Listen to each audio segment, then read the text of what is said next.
Special containment procedures. As SCP-700 is immobile, one security team is to be permanently placed at the site to prevent the entrance of civilians and unauthorized personnel. They are to be equipped with breath masks at all times while inside of SCP-700. SCP-701 is to remain closed all the time.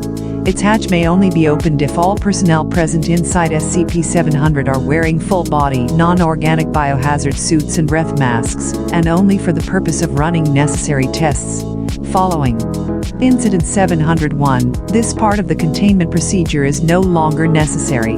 See Incident Log 701 for more details. Description: SCP-700 is a large, abandoned building, similar to a factory in design, located in a rural area of USA. It contains floors, one being underground, each containing rooms.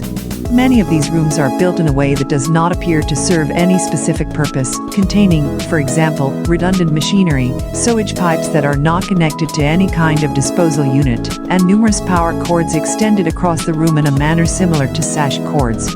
Graffiti pictures, designated SCP-702, can be observed inside SCP-700's rooms.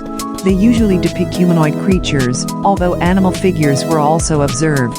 All instances of SCP-702 have shown the capacity to move around the walls of their rooms. Their frequency of movement varies depending on what room SCP-702 is located. For example, rooms blocked with iron bars will turn SCP-702 mostly immobile, with only slight movements being made at seemingly random periods of time. It is currently unknown if the graffiti are sentient, but as their movement patterns are erratic, and considering that all attempts at communicating with them have failed, it is assumed that they are not. Inside the central room of the underground floor is a circular hole, designated SCP-701. It is 10 meters deep and with a radius of 1.5 meters. An iron hatch is connected to the hole. There are 0.3 milliliters plastic syringes attached to the walls, all positioned 1 meter above the bottom of SCP-701.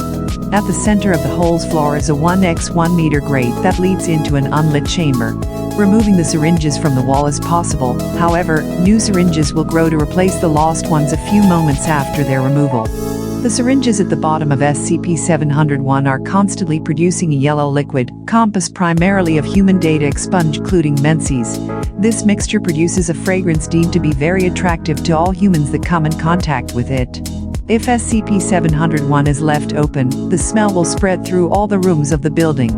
Upon smelling this fragrance for a small period of time, usually minutes, subjects will begin to unconsciously move towards SCP-701. If not stopped, they will throw themselves down SCP-701. The fall will usually result in fractured bones, but all observed subjects seem to be unaware of the fact, concentrating solely on consuming the liquid dropped by the syringes.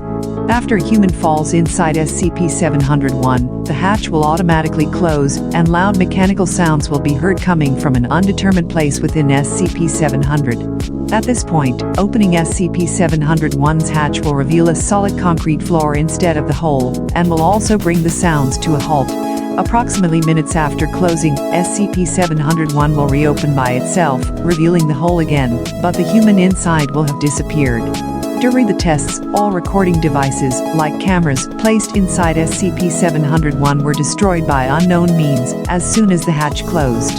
Hours after the disappearance of the subject, a new instance of SCP-702 will be found in one of SCP-700's rooms.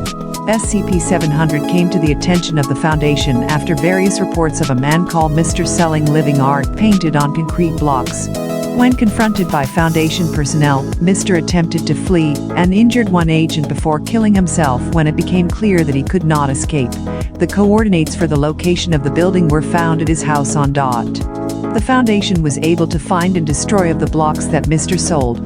The owners of the blocks were given Class B amnestics. Addendum 701. Staff working inside SCP-700 of reported sightings of a featureless humanoid figure silently walking inside SCP-700's rooms immediately after a human vanishes inside SCP-701. This entity, designated SCP-703, disappears when researchers try to make physical contact with it, and it does not respond when communication is attempted. Thus far, SCP-703 has proved to be harmless.